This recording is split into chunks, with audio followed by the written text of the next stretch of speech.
Hi everybody, I'm Emily. I'm one of the designers with the Quilted Cow, and today I'm super excited to show you how to make this tie-on thread catcher. First though, I need to thank our sponsors. We are sponsored by Husqvarna Viking Machines, Creative Grids, Rulers, Mats and Cutters, and Wilmington Prints. So let's get started.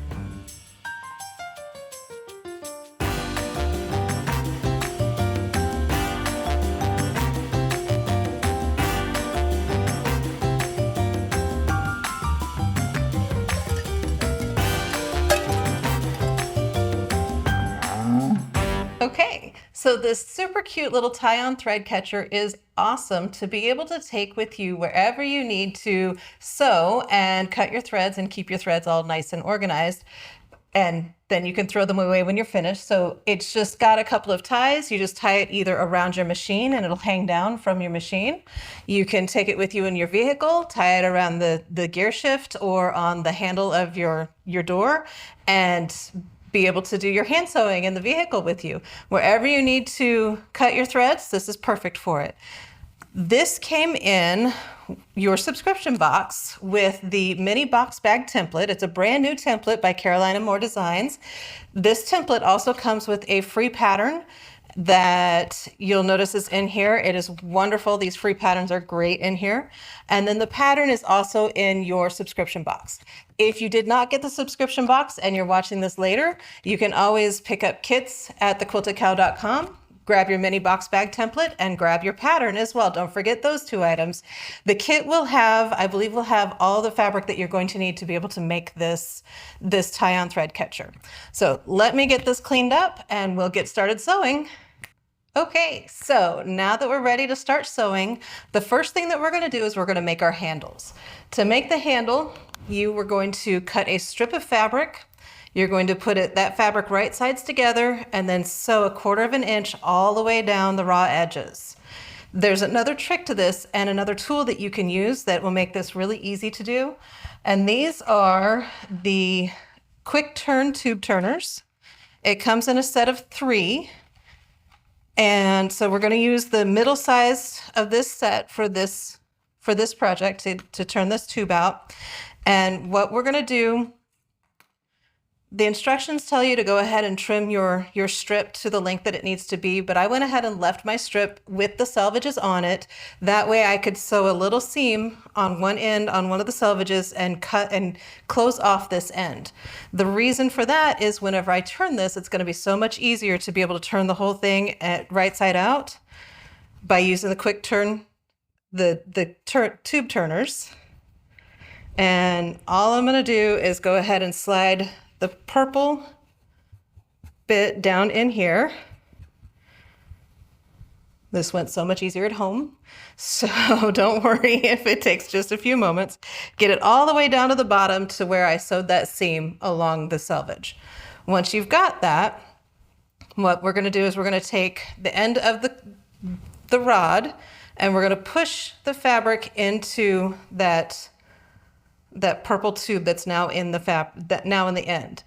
One of the things that I like about this is that while I'm turning it, I can open up this seam because we do want the seam to be open. I can open up the seam and it will continue to open the seam as you push the tube through here. Now, once you get this completely finished and completely turned right side out, I'm not going to take up your time and do that right now. Once you get it completely turned right side out, it's just going to push this all the way through. You'll grab it and pull it through. You're going to line up that seam with the middle of one side. Once you do that, you're going to press it and then you're going to press each end in 1/4 inch. So you're going to just fold each end in 1/4 inch, press it so that it's nice and flat. Do that to both sides. Before you do that, however, you do want to go ahead and cut off your selvages. So trim off your selvages. That's not a problem. And then you're going to press everything. I apologize. So cut off the selvages, line up that seam in the middle, turn the ends in 1/4 inch so you don't have any raw edges here, and then press it really good. And then just top stitch 1/8 inch down all the sides. So all the way down across the end and all the way back up. And so you've got this long strip that's going to be your ties. Once you have your ties, you're going to cut them to length. And I'm just going to cut mine in half. And then now we're going to work with the lining and the outer fabric, so of the thread catcher. You are going to go ahead and fuse your fusible fleece, because that's the batting that we're using in here. You're going to fuse the fusible fleece to the wrong side of your main fabric. So that's on there. Once you get that done, you're going to grab your mini box bag template. So you're going to box 2 of the bottom corners on your main fabric. You're also going to box 2 of the bottom corners on your lining fabrics. And the instructions on the pattern are a little strange. So as you read it through, it talks about folding it in half. Basically what you're going to do is you're going to fold the bottom of your bag up to meet the side of your bag, and you're just going to sew together those 2 raw edges right there. That's in that square that you just cut out. So I'm going to go ahead and sew this one, and you sew with a 1/4 inch seam allowance. Okay, so now I have that finished. And the next thing I'm going to do is I'm going to grab the pieces that I've already done. So I've already done the same thing to the other piece of the lining. And I'm going to now put these together and sew down all 3 sides. So in order to put them together, I go ahead and I turn one so it's right side out. The other one stays wrong side out. And then I'm just going to nest these down in here and line up my sides, my top and my sides. Now, what I'm going to do now is I'm going to sew a 1/4 inch seam allowance down one side, across the bottom, and back up the other.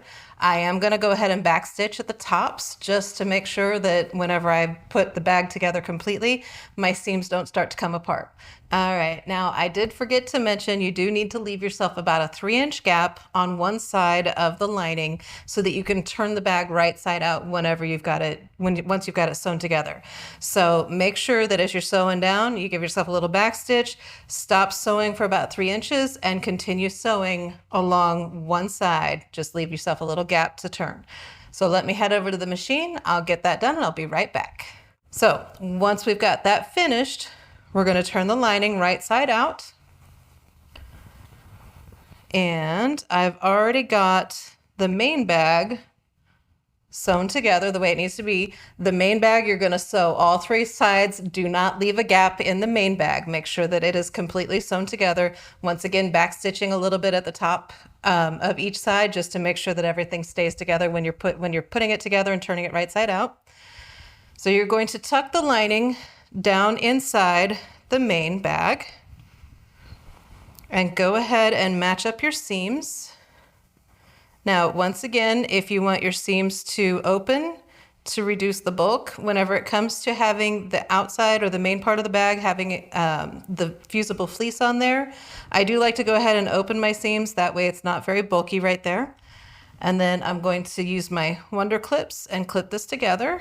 Right now, I'm just lining up those side seams. That's all I'm worried about, because the next step, we're going to put our straps in there, the ties in there. Sometimes our fabrics don't want to go where we tell them to, right? All right, so got that there. Now I need my ties.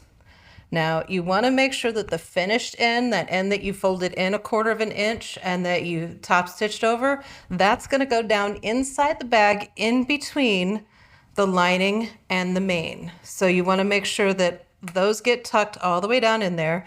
If you want, you can kind of give it a little bit of a roll, fold up. That way it's not all hanging out. You're not worried about it too much.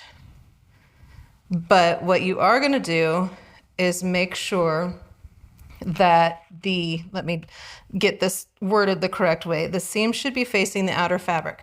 So you're going to take your seam and your raw edge and you're going to line it up on one side, and you're going to make sure that it is facing the outside fabric whenever you put this on there. Now, you can stack those one on either side.